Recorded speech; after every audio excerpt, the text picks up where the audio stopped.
Hello, everyone, and welcome again to the Unfound podcast channel on YouTube. I am Unfound's host, Ed Denzel. Before I get into this video, I hope that you will give it a thumbs up. And if you are not yet a subscriber to the channel you are watching right now, I hope you will consider becoming a subscriber, and please hit that little bell button so when we upload new videos to Unfound's channel, you will be alerted. In this video, I will be going over the locations along with some explanations of the disappearance of, get that right, of Skye Burnley. That's a disappearance that we covered on February 12th, 2021. As I think you already know, I do these supplementals when I feel that just doing the audio program is not enough. And I think that you, the viewers and listeners, will benefit from seeing locations and routes, along with me giving some analysis of how I look at these situations that we run into with these kinds of disappearances, where times and dates and locations and mileage and video and GPS play a huge role. And so that's what I'll be doing with this one. So once again, this is for Skye Burnley. What you are now looking at on your screen is the most efficient route, the dark blue line there. That's the most efficient route from the Shell station way over here to the left side of the screen, over to Bridges Road. That is right here. Do not pay attention to this and this. These are alternate routes to take to Bridges Road, and I could not figure out how to get those off of there. But the most efficient route, and maybe this will look familiar to you because we talked about it in the interview and I mentioned it in my summation, you will see that the distance from the Shell station where that video was taken to Bridges Road over here on the right side of the screen, so we're going from the west over here to the east over here, is 14 minutes. Now, as you heard in the interview, and if you've also watched the Crime Watch Daily video right here on YouTube regarding Skye's disappearance in both videos, in both episodes, both programs, you heard that it seems, if we were to believe the video over here at the Shell station and the video that is his house, like right in here somewhere near Bridges Road, that it only took them 10 minutes to get from the Shell station to Bridges Road. I don't know if that's possible. I've never driven this route, but I would think that if it takes 14 minutes following the speed limit, that means you have to go 4 minutes faster. 4 minutes of 14 is what? 30%, 35%. So you have to drive 5% over, or even 40% over the speed limit to get from the Shell station to Bridges Road. That seems a little crazy, especially since, of course, some of this is on Route 20. But then over here, I don't know if there are any stoplights here, any stop signs, and they would be pulling out. You have to figure in pulling out of the Shell station. Maybe there's a stoplight here to get onto the onto Route 20. There are going to be a variety of things that I think would slow them down to make it not possible to travel 35 to 40% faster. Meaning, if it takes, and you can see here, it takes 14 minutes to travel 10 miles, so you'd be averaging, what, 45 miles an hour? So to average 40% over, they'd have to average over 60 miles an hour from there to there. And I add in there, as I stated in my summation, if you've watched that video, which is on the Crime Watch Daily program, they don't look like they are in a hurry. You will judge that for yourself if you've seen the video, but it seems weird to me that they'd be taking their time at the Shell station, but then get in their car and zoom out of here and 70, 60 some miles an hour average to get over here to Bridges Road. I don't know if that makes sense. And like I said, it doesn't seem that big of a deal to be traveling 35 to 40% over the speed limit until you try to do it. And then it becomes quite tough. To make up 4 minutes traveling across the United States when it takes 3 days to drive across the United States isn't a big deal. To try to make up 4 minutes in a trip that on the average only lasts 14 minutes is very, very difficult. So it would be like if you're driving across the United States and you wanted to shorten that time by 10 hours. That's going to take a lot of work. However, as I stated, though, there is some wiggle room between the Shell station and the video over here. We don't know that each location's clocks are synced. They probably aren't, depending on the system. So, like I said, if this clock is off by 4 minutes or this clock is off by 4 minutes, then that 10 minutes does become 14 minutes. If the Shell station is off by 2 minutes in one direction and the Bridges Road location is off by 2 minutes in the opposite direction, then once again, we could get to that 14 minutes. So I guess it is a possibility, but I would not say that there's a lot. There is some wiggle room. But unfortunately, I don't know how any of these things are going to be proven now. I don't think it's impossible to get from here to there if the clocks are off. I do believe it's just about impossible to get from here to there if the clocks are synced up. Okay, I think that's what I'm saying. So there's that. Now you will see over here, if we're to move this over here just a little bit and maybe zoom in, that Bridges Road is a dead end. Here is Route 20. You come over here. This is the way it says to go, and you go down here. There mustn't be an exit, I guess, here on 20 to get over here. And it does end at a dead end. I don't think anybody knows how far they went down this dead end road. We don't know. Whether Sky was with them or not, there is video that Travis and the car, Amanda's car, were out there on that Friday.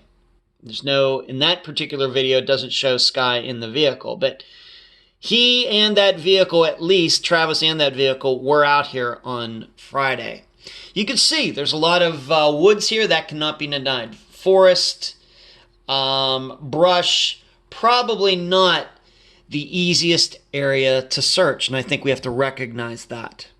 If you are of the mind that Sky did really walk off all on his own, yeah, a lot of places he could walk to. And you can see here, I think, why, even if you're using planes with heat radar, there's cameras that identify heat from bodies, living bodies, and horses and dogs and ATVs, this does look a little tough to search. And I want you to keep that in mind. But what allegedly, according to Travis, led him out there in the first place was that allegedly the phone, we talked about the phone, you're going to judge that for yourself, allegedly pinged in this area, and that's why he said they were out here. But you also heard in the interview that somebody in law enforcement said, well, Travis's truck was found on 20 going toward Hinds Community College. That's Hinds. I'm going to show it to you in a second. Hinds Community College. Hinds Community College. The problem is that nobody was with Travis, to our knowledge. Maybe Amanda was. But there was nobody in law enforcement that found his truck, or anybody else in his family, or anybody in Sky's family, or any friends, or anybody else. Seemingly, allegedly, Travis found his own truck. And it was out on this highway. Now, how he missed it when they were driving out that day to Bridges Road, I don't know. Maybe it wasn't there. I just don't know. But I'm going to show you, what is the stumper about this, is I'm going to show you where Hinds Community College is. And just bear with me for a second while I type it in.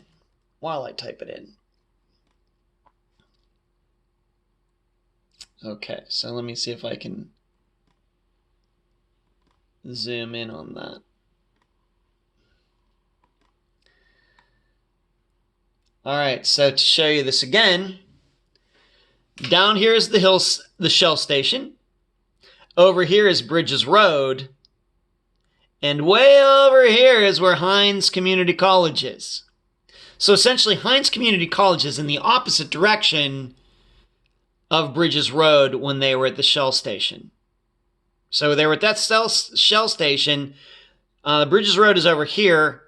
Hines Community College is over there. Now, you should know, it's not like Travis said his truck was at Hines Community College. But what law enforcement told Stacy is the truck was on 20 on the way to Hines Community College. Well, I got to tell you, that's a weird description of where it was. Because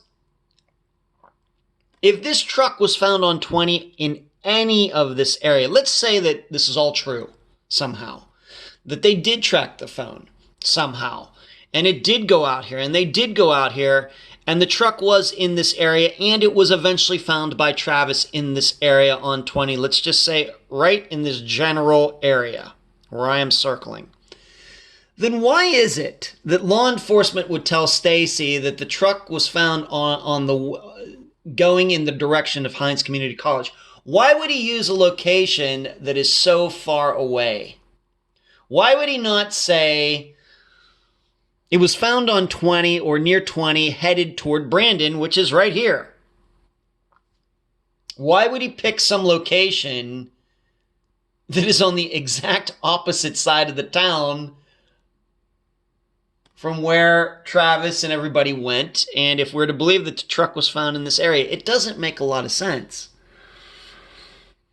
You know, it would be like, I don't know, being that I live in the Florida area, it would be like if my car was found, you'll have to look it on a map, if my car was found on the side of the road on I-75 in Florida headed north, and somebody told one of my friends, yeah, Ed's car was found on the side of the road in the direction of Pennsylvania. I mean, Pennsylvania's 1,500 miles away, or 1,300 miles away. It just doesn't make a lot of sense that somebody would describe that. Instead, what makes more sense would be Ed's car was found near Ocala, near Gainesville. It was found north of Tampa. It was found north on the 75, near where it hits I-10. That would make more sense. I just don't get it. Why that would maybe it's a female law enforcement officer. I don't know. I don't know why that law enforcement officer would put it that way, that it was headed in the direction of Hines Community College. Well, there are a lot of other landmarks between here and way over here off the screen. It's just funny. It's not funny. This is deadly serious, these disappearances, but I can't figure that out. And moreover, let's say that the truck was over in this area in Brandon near Hines Community College. Then that goes back to, well, how did Travis and were they let out here then? Was the truck here? And when they went out there, Matthew McCoy still had it, and they drove it over this direction because he knew he was going over there. I guess then that might work out. Maybe. That something pinged. That's where the truck was when it was pinged. Maybe Matt McCoy got the idea. Maybe they're going to come and find me. So he took off again and went off this direction, avoiding them, and then the truck was over here. I guess that might work out. But unfortunately, we don't know anything about that because the theft of Travis's truck is still, as you could tell during the interview, during the episode, very unclear. The details are very, very unclear. How he managed to steal it, were the keys in it, did he hotwire it, was he mad at Travis? Did Travis fix one of Matthew's vehicles and Matthew was ticked off about it? Maybe this wasn't a theft at all. Maybe Travis had allowed Matthew McCoy to drive the truck and then he was supposed to bring it back and he didn't. We just don't know. And did Travis just come across his truck by accident, wherever it was. We just don't know. And then we can't forget that Travis's phone was not found out here near Bridges Road or anywhere near where the truck was found. It was found right down the street from where he and Amanda were living at the time. It's a little bit of a stumper, but that's why in the summation, I gave you all those points to think about.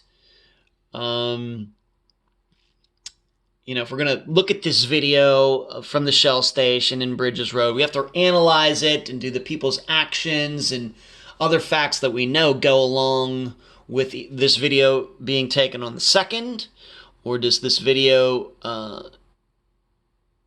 do the facts go along with this video being taken on the 3rd? I think this is a very important part of this disappearance. You'll judge it for yourself.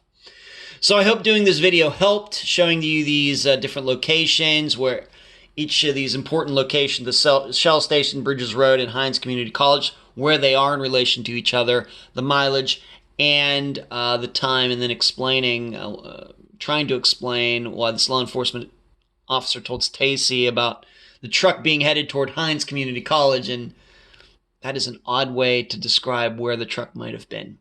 Thank you for watching. Once again, please give this video a thumbs up if you found it informative, and please consider subscribing to the Unfound podcast channel on YouTube. Thanks for watching.